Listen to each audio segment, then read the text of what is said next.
rohani gesit, jasmani gesit. Kuliah gesit, kerja skripsi gesit, jangan lupa juga bergaul di lingkungan itu perlu gesit.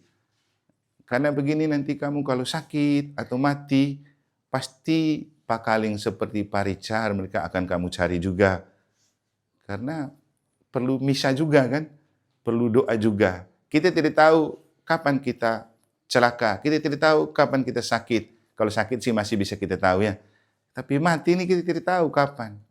Tapi matilah tetap sebagai orang Katolik. Itu paling penting.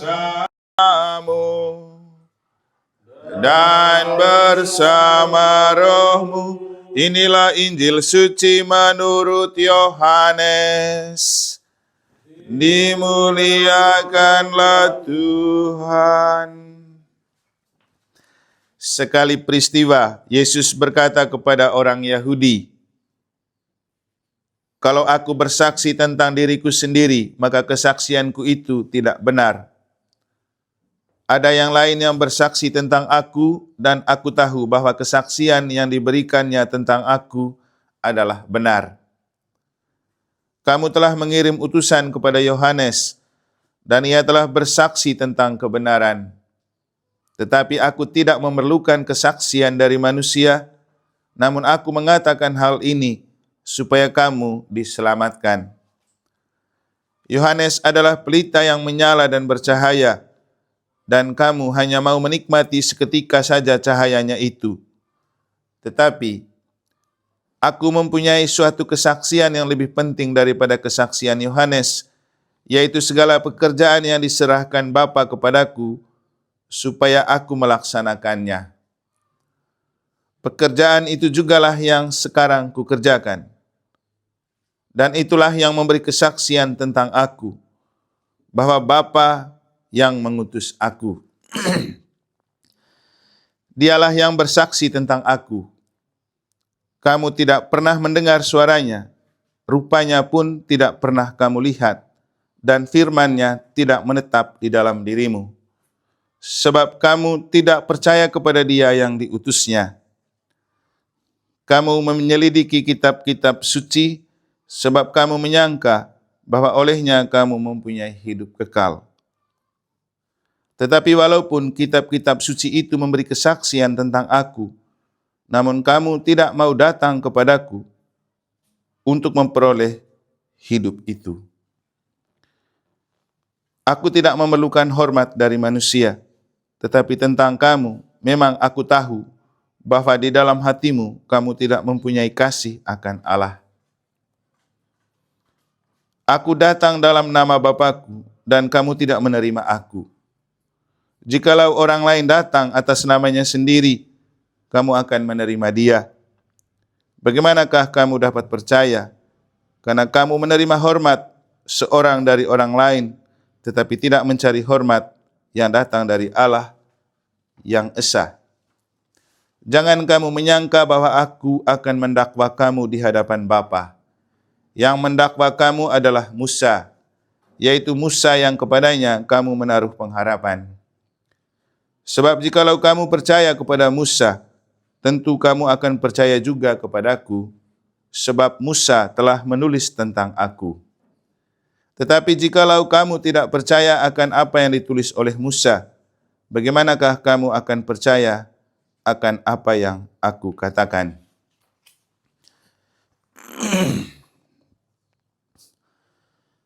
Demikianlah sabda Tuhan. Terpujilah Kristus.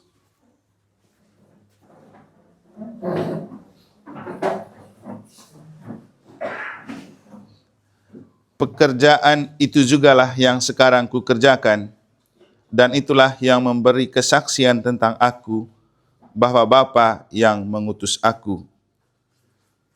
Frater, Bapak Ibu, Saudara-saudari, adik-adik dan anak-anak sekalian yang saya kasihi dalam Tuhan. Itu adalah salah satu ungkapan Yesus dalam Injil untuk memberikan kesaksian tentang Bapa yang mengutusnya dan tentang Dia yang diutus oleh Bapa. Apa yang disampaikan oleh Yesus sebenarnya untuk meyakinkan orang-orang yang mendengar dia pada waktu itu, tetapi masih meragukan dan menolak kedatangannya, terutama kelompok ahli Taurat, orang Farisi, dan imam-imam besar yang ada di Yahudi. Maka Yesus menegaskan kepada mereka bahwa dia datang untuk melakukan kehendak Bapa dan pekerjaan yang dikehendaki Bapa. Apa yang Yesus sampaikan hari ini masih punya kaitan dengan apa yang terjadi kemarin dalam Injil kalau kita baca bacaan harian. Baca ya Theo ya? Hah? Kalau tidak baca kan saya sudah kirim khotbahnya toh. Paling tidak dengar sedikit supaya sabda Allah itu bisa menjadi pelita dan pedoman untuk hidup. Sekarang dia angguk, habis ini pasti dia dengar terus sudah. Apalagi Ardus, ada Ardus juga ya. Ardus jangan hanya upload status terus, tetapi upload dan update sabda Allah juga. Seperti kamu punya kaleng Pak Richard, saya yakin dia pasti update sabda Allah terus ya. Jadi jangan hanya upload tentang keberadaan kita, jangan lupa update diri kita dengan sabda Allah. Nah ini saya pakai istilah yang cocok juga untuk teman-teman PM KRI. Ini kan bisa di campnya PM KRI. Untuk anak PM KRI, teman mereka yang meninggal. Jadi kamu jangan hanya update status saja di medsos, tapi update juga status dirimu dengan sabda Allah. Karena kalau sabda Allah itu mengupdate diri kita, kita akan selalu tampak shining brightly, glowing. Ya, kurang lebih seperti kami sama frater inilah, kinclong kelihatannya. Jadi seperti ada cahaya yang menyinari apa? Wajah. Seperti Pak Lexi juga mereka ini, ada Pak Noris juga. Coba kamu lihat Pak Noris sama Pak Adol, beda atau sama? Hah? Sama, Pak Ibu Kaleng bilang sama. Kalau saya ada bedanya sedikit. Jadi penting untuk apa? Penting kita dibingkai dan disinari sabda Allah, karena sabda Allah itu pelita bagi hidup. Kita itu akan selalu tampak terang, walaupun gelap seperti pateo kulitnya. Kalau sabda Allah sudah menyepuh, pasti akan bercahaya juga. Jangan sampai seperti Ardus, sudah gelap, penuh brewok, cahaya Allah tidak ada, nanti tambah gelap dia. Untung istrinya tahu, ini suami saya, kalau tidak dia bilang, ini iblis ini. Jadi Bapak Ibu, jangan lupa dengar sabda Allah setiap hari. Kalaupun tidak mengerti, dengar saja. Yang penting hidup kita di-upgrade dan di-update oleh sabda Allah. Apalagi teman-teman PM KRI ini, kamu tuh kepanjangannya Pemuda Katolik Republik Indonesia. Jangan sampai pemuda Republik Indonesianya yang tampak, lupa Katoliknya. Kenapa? Ketika kita mati, kita akan kembali menjadi orang Katolik. Lihat teman kita ini. Saya tidak tahu juga Gustaf ini selama ini rajin ke gereja atau tidak. Juga teman-teman PM KRI yang lain kan namanya PM KRI, tapi apakah Katolik atau tidak? Jadi kalau masih hidup, jangan lupa upgrade dan update diri dengan dengar sabda Allah, sesekali ikut misa, hari Minggu itu wajib, dan hari raya wajib. Kamu baik juga di sini PM KRI dapat tugas di gereja ya. Saya sering juga lihat mereka dapat tugas, tapi saya lihat sedikit saja yang datang lebih cepat, yang lainnya terlambat terus. Pernah waktu hari Minggu kita lagi santai-santai di sini, yang tugas sore itu PM KRI ya. Sudah mau jam 6, belum ada yang mandi. Lalu mereka tugas skor. Saya bayangkan, kapan mereka sampai di gereja ya? Pasti mereka tidak dapat lagu pembukaan. Kita mengerti bahwa masih masa muda itu masa penuh slow. Tapi jangan hanya gesit berpacaran, slow di hidup rohani. Kadang-kadang juga begitu kita ya. Slow hidup rohani, gesit di hal yang lain. Sama-sama gesit. Rohani gesit, jasmani gesit. Kuliah gesit, kerja skripsi gesit, jangan lupa juga bergaul di lingkungan, itu perlu gesit. Karena begini nanti kamu kalau sakit atau mati, pasti pakaling seperti Pak Richard mereka akan kamu cari juga. Karena perlu misa juga kan, perlu doa juga. Kita tidak tahu kapan kita celaka, kita tidak tahu kapan kita sakit. Kalau sakit sih masih bisa kita tahu ya. Tapi mati ini kita tidak tahu kapan. Tapi matilah tetap sebagai orang Katolik. Itu paling penting. Kenapa? Mati sebagai orang Katolik itu jaminannya sangat kuat. Karena kalau mau masuk surga, kamu tahu yang diberikan mandat oleh Tuhan Yesus untuk pegang kunci surga itu siapa? Petrus. Ada Petrus Leksi lagi di sini. Jadi waktu di Kaisaria, Yesus kan tanya kepada murid-muridnya, kata orang siapakah aku? Ada yang bilang Elia, macam-macam penemuan. Terus Yesus bilang, tapi menurut kamu yang sudah ikut saya, siapakah aku? Petrus bilang, engkau adalah Mesias. Yesus bilang apa? Mantap. Bukan engkau, tapi Tuhan yang berbicara dalam dirimu.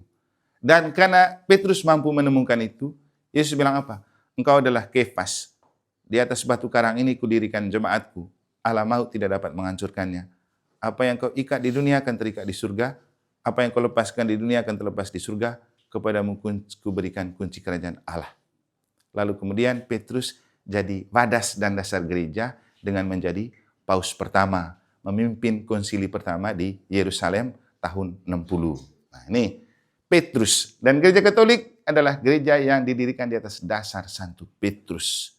Makanya selalu saya bilang, hiduplah sebagai orang Katolik, matilah sebagai orang Katolik, karena jaminan untuk ke surganya lebih besar. Bukan berarti yang lain tidak bisa masuk surga. Itu kan haknya Tuhan. Tapi paling tidak, di mana-mana kita bisa masuk rumah harus lewat pintu. Dan kunci pintu itu ada di Santo Petrus. Santo Petrus bisa juga terjelma dalam diri Bapak Petrus Leksi mereka. Untung juga kita punya Petrus Leksi ini orang yang taat dan setia di gereja. Dan memang itu harus menjaga image nama Santo Petrus.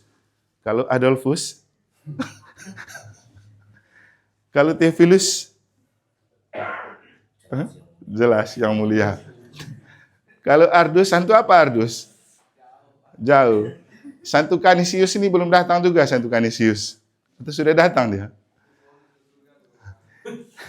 Jadi inilah Bapak Ibu, saudara kita ini mati sebagai PMKRI ya, Pemuda Katolik Republik Indonesia. Perhimpunan Mahasiswa Katolik Republik Indonesia. Perhimpunan Mahasiswa Katolik. Dan beliau kita rayakan misa di campnya PMKRI Mataram. Dan kamu tahu, kamu punya camp ini tanah milik siapa? Gereja. Gereja merasa memiliki kamu. Jangan lupa kamu merasa memiliki gereja. Seperti khotbah Bapak Uskup waktu pelantikan. Masih ingat Pak Teo? Jangan dia ambil kutipan kata-kata dari Presiden pertama Amerika yang orang Katolik itu apa? John F. Kennedy. Jangan kamu tanyakan apa yang negara buat untuk Anda, tapi tanyakan apa yang Anda buat untuk negara. Lalu di gereja dia bilang, jangan tanyakan apa yang gereja buat untuk Anda, tapi tanyakan apa yang Anda buat untuk gereja. Ini penting. Dan saya tadi mengutip kata-kata ini karena kontekstual begitu. Kita merayakan misa untuk teman kita Gustav yang akan kita kembalikan ke pangkuan Allah. Tentu bukan karena orang Papuanya, tapi karena PMKRI-nya. Makanya kita rayakan misa di sini. Sebenarnya saya minta di Andre itu misa di gereja, karena dia juga anggota gereja. Tapi karena hari ini berbenturan dengan misa Legio juga jam 9, kita alihkan di sini. Dan saya merasa sangat bermakna ketika kita merayakan misa di sini. Dan kata-kata Yesus ini cocok untuk kita. Jadi, pekerjaan itu jugalah yang sekarang aku kerjakan. Dan itulah yang memberi kesaksian tentang aku, bahwa Bapa yang mengutus aku. Jadi pekerjaan Bapa itulah yang sekarang kita lakukan, yang saya lakukan. Saya merayakan misa di sini, di tempat gereja, untuk teman-teman PMKRI, untuk melakukan pekerjaan yang dikehendaki Allah. Karena toh, saya datang ke sini sebagai orang yang diutus Allah, untuk menunjukkan kepada kita bahwa Tuhan mencintai kita. Tuhan menghargai kita melalui gereja. Maka jangan lupa mencintai Tuhan dan gereja dalam hidup kita. Bapak Ibu, saudara-saudari yang saya kasih dalam Tuhan, orang seperti kita ini kelihatan begini-begini saja. Tapi kalau kita mengacu pada apa yang dikatakan oleh Yesus dan dilakukan oleh Musa dalam bacaan pertama, ternyata kita ini spesial juga. Kenapa spesial? Karena, jangan sampai Kanis yang datang tuh. Kenapa spesial? Karena begini, dalam bacaan pertama kita mendengar Tuhan itu mau marah kepada umat Israel kan, mau murka. Dia bilang, Musa, kau lihat mereka itu hatinya tegar. Kalau bahasanya kita tegar itu bandel, tidak mau diatur, keras kepala. Dan kita banyak yang bandel, keras kepala dan tidak mau diatur kan? Benar kan ini kan penulisnya? Tidak mudah urus orang. Tidak mudah urus umat. Begitu ya Pak Richard ya. Untung Karang Taruna agak gampang-gampang diurus. Tapi di tempat lain, ini Bapak Ketua Flobamora juga ada. Tidak mudah urus orang Flobamora kan. Banyak kepala dan banyak isinya. Wah, tidak mudah juga urus umat. Banyak kepala dan banyak isinya. Ada yang jadi penonton, ada yang jadi komentator, ada yang jadi peliput kan. Tapi ini, Tuhan juga pada suatu titik, dia bisa marah. Dan dia mau marah umat Israel. Dia bilang, Musa, kau sudah lihat mereka itu hatinya tegar. Saya sudah bosan. Saya mau kasih kutuk dan murka. Murka saya mau kasih kepada mereka. Tapi siapa yang melunakkan hati Tuhan? Musa. Musa bilang apa? Tuhan, janganlah begitu. Kau tidak ingat yang Tuhan sudah buat untuk mereka. Siapa yang suruh selamatkan mereka dari perbudakan Mesir? Tuhan sendiri, toh? Ingat janjimu kepada Abraham, Ishak dan Yakub. Maka dari itu Tuhan, jangan marah-marah kepada umatmu. Dan hati Tuhan luluh. Lalu Tuhan bilang, ya sudahlah Musa, tidak jadi saya marah mereka dan kukembalikan murkaku. Saya tidak jadi murka atas mereka. Artinya begini, saya mau tadi bilang begini, kita dan frater calon imam ini, kalau kita omong di hadapan Tuhan, jangan pikir Tuhan tidak dengar. Satu kali aja kita omong seperti Musa ini, pasti Tuhan dengar. Nah, sekarang ini kita merayakan misa, juga pasti Tuhan dengar. Tentu beda. Kalau Pateo mereka ini, mereka omong sedikit, sebagai pengacara, hakim bisa dengar. Orang di jaksa bisa dengarnya. Apalagi dia pernah ngaku, dia ini kecil-kecil begini, tapi ngeri juga. Didengar suaranya di Lombok Timur dan Lombok Tengah. Ya Pateo ya. Itu konteksnya mereka itu. Jadi kecil-kecil gini mungkin karena namanya Theophilus yang tidak mulai. Oh mulia. Theo ada unsur Tuhan di dalam dirinya. Dia marah betul. Mulia. Asal jangan yang mulia Theo saja ya, karena belum jadi uskup. Jadi karena ada Theo itu artinya Tuhan, ada unsur Tuhan di dalam dirinya, maka orang itu dengar suaranya walaupun kecil. Dan dia sering ngaku kekuatan imannya sebagai orang Katolik membuat dia dan beberapa teman pengacara Katolik itu agak disegani. Benar tuh, Theo? Kau pernah bilang begitu. Jangan menyangkal. Artinya, suara mereka didengar karena ada unsur Tuhan. Ini baru hanya nama Theo saja. Apalagi kita utusan Tuhan ini, suaranya sangat didengar. Jadi kalau kita mau omong apa saja, Tuhan pasti dengar. Tuhan, itu Theo itu tidak pernah ke gereja. Ator sedikit dia. Itu Ardus itu hanya upload status tentang dirinya saja. Coba sesekali dia upload tentang kitab suci ya gitu. Itu ya Ardusnya. Tertawa dia. Kumis kayak Santo Petrus. Jadi Bapak Ibu dan teman-teman PMKRI, untuk kita paling penting begini. Jangan lupa sabda Allah. Jangan lupa dengar suara dari orang yang diutus oleh Tuhan. Begini-begini mungkin Pak Adol juga orang diutus Tuhan untuk jaga kamu di sini ya. Benar Pak Adol? Dengar suara Pak Adol. Tapi jangan dengar Pak Adol, tunggu pergi demo saja. Dengar kalau ke gereja, ke gereja. Pergi berdoa. Jadi kamu ini saya harapkan aktif juga di lingkungan. Di sini ada Pak Kaling. Daftarkan diri di sana. Ikut KOR di sana. Saya belum cek baik-baik. Di KOR lingkungannya Karang Taruna, teman-teman PMKRI juga ikut toh Pak Kaling? Ada? Hah? 85% ikut, Rom. Ikut, 85%. Coba yang 15% itu kemana? Jadi paling penting, mari kita memberi diri kita. Untuk kita kali ini memaknai kematian teman kita Gustaf, jangan lupa upgrade dan update diri kita dengan sabda Allah. Karena kalau kita kembali ke belakang sedikit flashback ya, dia ini kan meninggal karena kecelakaan tunggal. Bapak Ibu dan adik-adik, kamu percaya nggak kalau kita jalan dengan sabda Allah yang akan menuntun kita sebagai pelita, ditempatkan di jalan yang baik dan menyelamatkan. Apalagi kalau kamu pergi-pergi, kamu kan banyak pergi. Kita itu ada malaikat pelindung, ada santo pelindung perjalanan. Doa sedikit minta santo pelindung jaga kita. Minta di Santo Kristoforus pelindung perjalanan supaya menyertai dan mendoakan kita. Minta di malaikat pelindung, minta di malaikat Rafael pelindung perjalanan. Tanya frater, kami kalau di jalan selalu doa rosario satu peristiwa, minta di Santo Santa pelindung, Santo Kristoforus pelindung perjalanan, malaikat pelindung kami, dan malaikat Rafael. Karena mereka itu diberikan Tuhan untuk menjaga kita di perjalanan. Nanti kamu baca di buku Doa Sumber Kekuatan. Saya setiap pagi dan setiap sore, malam, doakan doa dari malaikat pelindung. Bagus sekali kata-katanya. Kalau ada bahaya yang mau membahayakan kami, beloklah kami ke jalan yang lain. Gitu. Kalau ada sesuatu yang menjatuhkan kami ke dalam pencobaan, selamatkan kami dengan caramu. Karena malaikat itu alat di tangan Tuhan untuk menyelamatkan kita. Nah, contoh terakhirnya begini. Ini kan sharing pengalaman. Kemarin kami pulang dari Bima bersama frater. Jam 12 malam kami sudah sampai di Empang. Disitulah bahan bakar kami habis. Kuning itu sudah tidak ada isinya lagi, sisa sedikit. Jam 12 malam takbiran. Pompa bensin sudah tutup, posisi jauh dari Sumbawa. Pertanyaannya, bagaimana kami bisa jalan terus? Karena minyak sudah mau habis. Pompa bensin sudah tutup, mungkin yang masih buka 24 jam jauh di dekat Sumbawa. Tapi kami tidak takut menghadapi situasi dan suasana itu, karena kami percaya, pakai moto tabisan saya, aku tidak seorang diri karena Bapa selalu menyertai aku.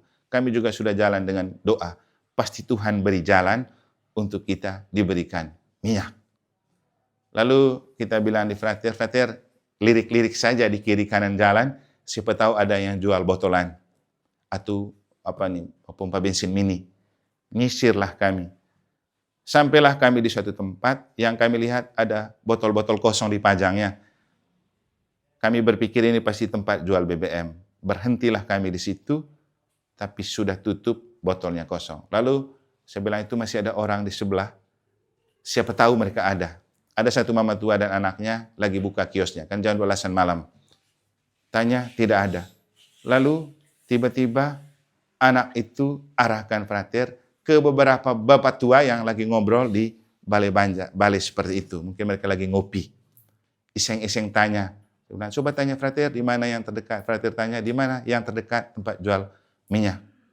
Langsung ada satu bapak tua. Oh, sabar dulu. Saya punya stok. Lalu dia cek, dia simpan 5 botol ya. 5 botol aqua besar, bensin. Lalu saya bilang, sudah frater, ambil semua. Ambillah 5 botol, bayar 100.000. Lalu kita melanjutkan perjalanan. Sederhana, tapi kalau tidak terjadi, pasti kami tidak bisa jalan malam-malam, tengah malam. Contoh, kalau kita berjalan dalam terang sabda Allah, kalau kita berjalan dalam rencana dan kehendak Allah, kalau kita berjalan dengan doa, tidak ada yang mustahil bagi Tuhan. Dan kita akan mengantar saudara kita ini ke hidup abadi. Tidak ada yang mustahil bagi Tuhan. Walaupun dia meninggal di Lombok dan dibawa ke Papua, dia adalah murid Kristus. Kalau dia betul percaya kepada Kristus dan kita percaya kepada Kristus, Kristuslah yang akan mengantar dia. Karena Yesus adalah jalan kebenaran hidup menuju Bapa.